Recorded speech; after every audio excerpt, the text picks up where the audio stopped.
ஆனா இன்னைக்கு 3 பேர் அவர் தான் கூட போறாரு. இந்த ஃபிளைட்ல போற 3 பேர்ல சிடி நிர்மல்கரும் ஆதவர்ஜினா விஜய் 3 பேர் தான் டெல்லிக்கு போறாங்க. ஆனா ஆதவர்ஜினா அவர் என்ன சொல்றாரு, ஆதவர்ஜினா தான் அங்க ஃபைனான்ஸ் சோர்ஸ், அது அவர் தான் செலவு பண்றாரு, அவர் தான் டீம் வச்சிருக்காரு. இல்ல ஆதவர்ஜினா விஜயை காலி பண்றதுக்கான வேலையை பாக்குறாராங்கிற ஒரு விஷயத்தை தொடர்ந்து சொல்றாங்க. ஏன்னா சம்மதம் இல்லாம எதுக்குங்க ரஜினியை பயந்தாங்குழி என் தலைமையர் வீரன் எதுக்குங்க சொல்லணும்? ரஜினி அரசியல் அனுபவம் புரிதல் இல்லாத தனம் தான் இது.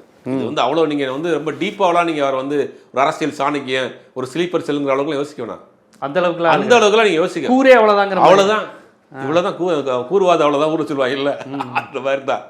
அதனால வந்து அந்த அளவுக்கு நீங்க வந்து ரொம்ப டீப்பாலாம் அவர் வந்து ஒரு பெரிய அப்படின்னு தெளிவான ஆளா இருந்தாலும் இவ்வளவு காசு செலவழிச்சு திமுக வந்திருக்காப்புல விசிக வந்திருக்காப்புல ஏதாவது ஒரு கட்சியில் சேர்ந்து அடங்கி உடங்கி இருந்து எம்எல்ஏ எம்பி ஆயிடுவாளாமே. எது கடைசியில் விஜய் பின்னாடி சுத்தணும், வழக்கு வாங்கணும், இவ்வளவு காசு செலவு பண்ணணும், யாரும் விஷயம் வேணாம் இவ்வளவு செலவு பண்ணிட்டு இருப்பான உட்காந்து புது கட்சிக்கு. அவ்வளவுதான் அவருடைய லிமிட்டு. அவருடைய அரசியல் அறிவு அவ்வளவுதான்.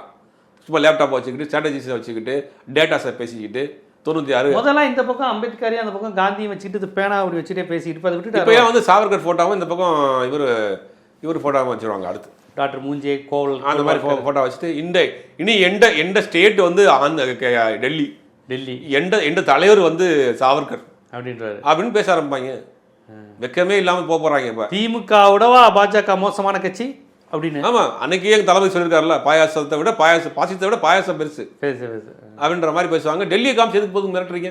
டெல்லி தான் பயம், நான் தான் இருக்கேன்னு எல்லாத்துக்கும் சொல்றேன். நம்பிக்கையா இருக்க, கான்ஃபிடண்டா இருக்க, நம்ம கூட பிரதமர் இருக்கிறாரு, பிஜேபி இருக்கு, நல்லது நடக்கும், வெற்றி நிச்சயம் அப்படின்னு பேச போறாங்க. வந்து அதுக்காக தேர்தல் ஆணையம் அவங்க வேலை செய்ய போகுது, எலெக்ஷன் டேட் தள்ளி போகுது, அதுக்கு ஸ்பேஸ் கொடுக்குறாங்க.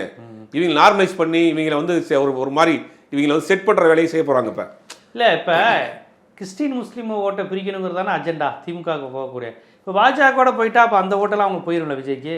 கண்டிப்பா போயிடும். ஆனா இதுக்கு கொண்டு வராங்க அப்படின்னா விஜய் பாஜக அதிமுக கூட்டணிக்கு போனதுனால் பெரிய வெற்றி கிடைத்தவே கிடைக்கிறாரு. தேர்தல் நேர்மையாக நடந்தா கண்டிப்பாக அந்த கூட்டணி தோல்வி அடையும்.